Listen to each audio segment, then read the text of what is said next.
purpose of this video is to show you how to use the shell command and also how to use the cross-section tool.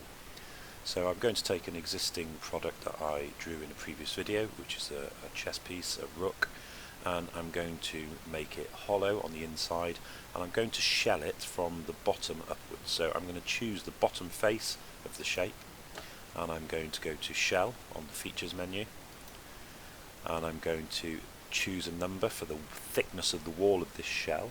So I'm going to choose quite a thin wall, 2mm, but I'm also going to turn the preview on, and then I'm going to click on the green tick, and it tells me that there's something going on with the geometry it's not very happy with, and that will be because of all the small dents and curves and the features in the shape, and it's basically saying that that 2mm will struggle to follow the path all the way around on the inside because of these little details at the top. Now at the moment I can see it's hollow at the base, but you can't really see much going on inside, and that's where the cross-section tool would be really useful. And the cross-section tool's on this top selector bar here. I'm going to choose cross-section, and automatically it will choose whichever of the three work planes. The first one here is the front plane. I can choose the top plane, or I can choose the right plane, and all three of those planes you can choose to move to a different location. Now mine is selecting straight through the center of the shape in those two instances, and at the base on that instance, because when I started my very first sketch I used the origin for the starting point for my sketch. So that's why it's worked, so it bisects straight through the center. I'm going to go to my front plane view. If you find when you use this feature the view is facing the other way when you do the cross section, it's because this little button here, the reverse section direction, has been chosen. So if I click on that one and then rotate it on the screen, you'll see the section is from the back view. So I just switch that back, and that gives me a cross-sectional view, which I can then click on the tick, and I've got a section view through it. And you can use the normal features, the spacebar and cube, to view that from different angles if you need a view perhaps for a portfolio. And these are the areas where it's saying it couldn't shell the shape fully to the thickness I wanted because it can't get inside some of these areas.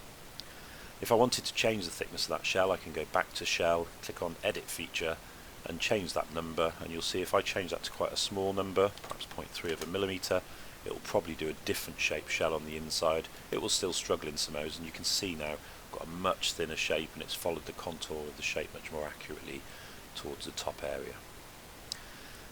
That's to leave a hollow base at the bottom, and in some instances you may not want that, so I'm going to remove the shell by deleting it, and I'm going to turn the cross section back off, and I'm going to do a shell of the whole object so it's hollow on the inside but doesn't have any access holes anywhere.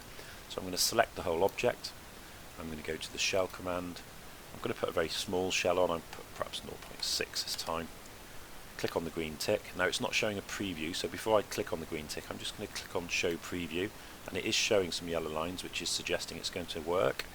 Click on the green tick. It's giving me a warning again that it can't quite follow the shape that I want it to.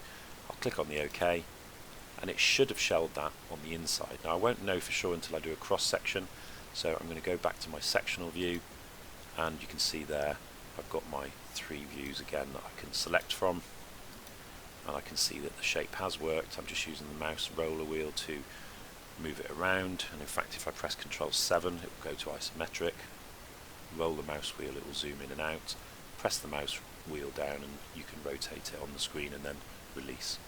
And you can see there it's got a much thinner wall, and it is solid at the base now as well. So that's how you would use a sectional view. I can then accept that, perhaps do prints of it from different angles for a portfolio for instance. The reason it doesn't look true on at the side here is probably because it's in a perspective view, which it is. If I turn the perspective view off, it will give me a true on side view, and the reason I've got a blue background is just because I've chosen a different selection from here for my scene. I can use lots of different options from here and it will change what I see. So I'll just turn that one back.